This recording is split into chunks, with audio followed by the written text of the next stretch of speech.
সবাই সবাই আসছে, তাই কি? অন্যদিন কিন্তু কাজ না।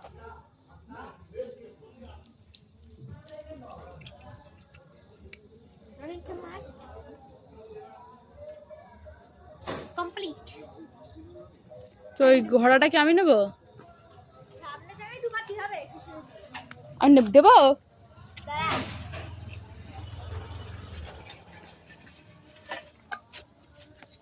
আমি ঢুকাচ্ছি। দে ঢুকবে? জানি পিছনে নে। খাসা টাইপের ভাগা চলি লাগিয়েছে। এইটাতে তো দিলি ধর ধর ধর, পড়বে না নে, ধরে রাখ। দাদুটা ভুলে গেল যে খাঁচাটা ভাঙার জন্য লিখেছি আমরা, কিন্তু আমরা তো খাঁচা আমি ধরছি যে সাইকেল ঠাল।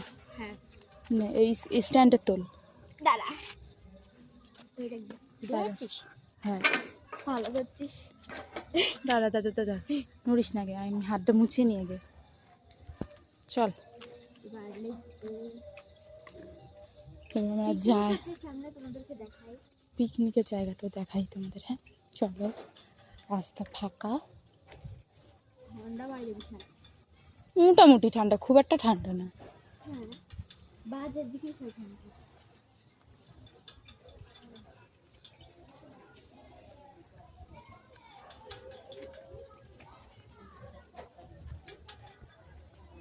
আর এই শীতের সময় পিঠে তো তৈরি আর আজকে ঠান্ডা ঠান্ডা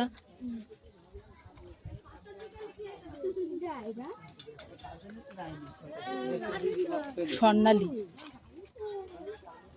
কথা বললো না তো, কথা বললো না তো। পিয়ালি কি হয়েছে? হ্যাঁ কি হয়েছে? তোর মা তাহলে এখানে ঢুকাচ্ছিস কেন? দিকে যাবো না বাড়ি। বাড়ি যাবে? অনেক মানে বাইরে ছিল নাকি এতক্ষণ? বেচারা, না বাইরে গিয়েছে দিদির পক্ষে দেরি হয়ে গেছে না? যাবো ঘরে ঠিক আছে। হ্যাঁ এভাবে যে আমি ঘরে পড়ে কি গো কোথায় ফিস্টি করছিস না? ফিস্টি ছেলেকে দেখে ফিরতে পারে ওখানে বাগানের ভিতরে ফিরতে গার্লফ্রেন্ড নিয়ে গেল একসাথে। দেখেছি একদিন দেখলে কতগুলো ঘটনা একসাথে দেখালাম তোমাদের, দেখতে পেরেছ নাকি জানি না। দেখলি ভালো। চলো আর না বাড়ি যাই, অনেক ঘটনাই তো একসাথে দেখালাম।